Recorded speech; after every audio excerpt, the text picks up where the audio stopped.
विधवा महिला को 21 दिन लॉज रखी छाड़देला प्रेमिक। मु विधवा मोर गोटे झील अच्छी बोली जानी मते बाहा हैला एबे कहूची आउ घर को नेबा को इच्छा नहीं। आज्ञा हाँ, विधवा महिला सरलतार सुजोग नहीं संपर्क रखिला युवक और पर विवाह मध्य करिला, किंतु अधा बाटरे हाथ छाड़ला बोली आसीछि अभियोग। प्रेमर नुआ कहानी एबे आसीछि सामना को। प्रेमरे धोखा एक नीतिदिनिया कथा होई गलानी। आज्ञा नमस्कार, मु गीतांजलि बेहेरा ढेंकानाल डिस्ट्रिक्ट रु आसी। आज्ञा मोर आगुर मैरेज होइतिला, मोर गोटे छोट झील भी अच्छी। मो स्वामी को डेथ हो जाइतिला। एमती मु अनुगुले जॉब करूली, गोटे पिला सांगे मोर देखा होइतिला, जोथि कि तांको सांगे भी संपर्क गढ़ा उठितिला। आज्ञा एबे से मते मैरेज करिकी गेस्ट हाउस रे छाड़ देई कुआडे पळैचंदी। मो नंबर ब्लॉक मार देले, हम बाध्य होइकी तांको ना एफआईआर देइतिली। एफआईआर देला परे से माने मते मैरेज भी पुलिस प्रोटेक्शन रे कले सेठी, तो एबे से मते नबा पई चाहुनाते। आज्ञा ढेंकानाल जिले में एभली एक घटना एवं सामना को आसी।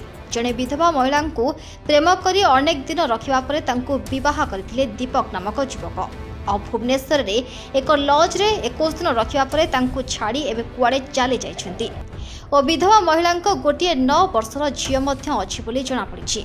अभियोग अनुसार गीतांजलि बेहेरा नामक युवती कहते जे मोर प्रथम विवाह 2013 रे होइतिला और मो प्रथम स्वामी मृत्यु हो जाइतिला और परे मोर गोटे 9 वर्षर झील अच्छी बोली जानी मते प्रेम करी अनेक दिन भड़ा घर रखिथिले और तापरे पुलिस उपस्थिति रे विवाह मध्य करथिले, किंतु एबे 21 दिन रखिबा परे लॉज रे छाड़ी कुआडे चले जाइछन्ती दीपक।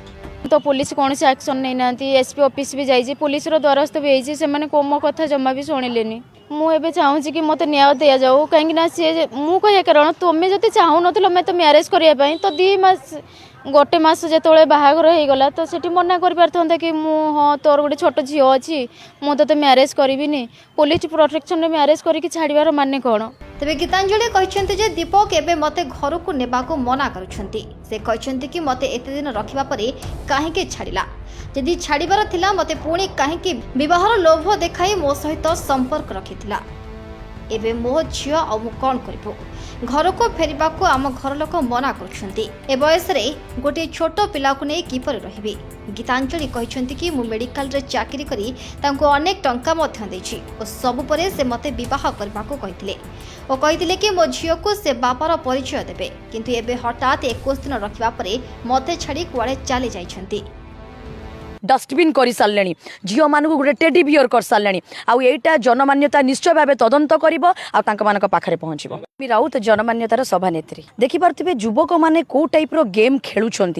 ओडावासी को मुझे कहबी कि ये युवक मानकर जो ट्रिपल डबल गेम को निश्चय भाव जनमान्यता तार तदंत कर तार वेरीफाई कर पाखे पहुँच। आज्ञा से गोटे विवाहित नारी जेहेतु स्वामी एक्सीडेंट रे डेथ हो जाइए, आज्ञा गोटे छोट छुआटे अच्छी। से युवक जी ट्रिपल गेम खेली सहित सी झीटे थिला सर्ते सहित फिजिकल रिलेशन रखिला परे भी सहित धोकेबाज करिकी छाड़ी देकी पळै थिले। 20 दिन भितर से पुओ चखमा चखेकी ताकू गेस्ट हाउस रे छाड़ीकी पळैची। आपण माने ओडिसावासी देखंतु ए जो टोका मानकर केते यूटिलाइज झियो मानक प्रति यूज एंड थ्रो डस्टबिन कर सारे झियो मानक गोटे टेडी बियर कर सारे आईटा जनमान्यता निश्चय भाव तदंत कर पाखे पहुँच। Bureau report, Odia express.